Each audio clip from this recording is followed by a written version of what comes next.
A few days ago, I had to put together a presentation. My first instinct, open PowerPoint. That's what I've done for years. Then I stopped for a second and thought, everyone keeps talking about Prezi. Is it actually better or is it just different? So instead of reading another comparison online, I decided to see what all the hype was about.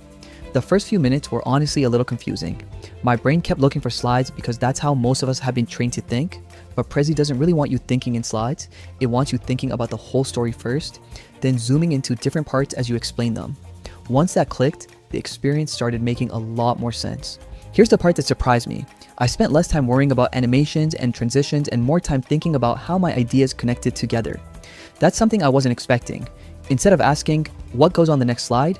I started asking, what's the next idea I want people to understand?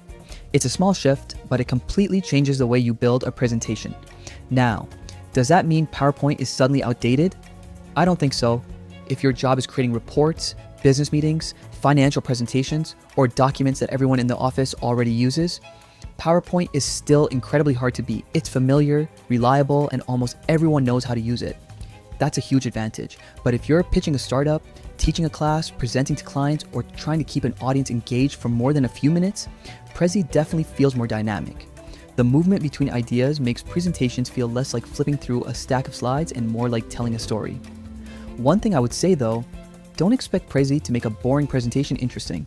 If your message isn't clear, fancy zoom effects won't save it. People remember great ideas, not just great animations. The software helps, but it can't replace good storytelling. So, is PowerPoint finally in trouble? Honestly, I don't think Prezi is here to replace PowerPoint. I think it's here to give people another way to present ideas, and for certain presentations, I can absolutely see why someone would choose it. So let me ask you something. If you had to pitch your business to investors tomorrow, which tool would you trust more, Prezi or PowerPoint? And more importantly, why? I think the answer says a lot about the kind of presenter you are.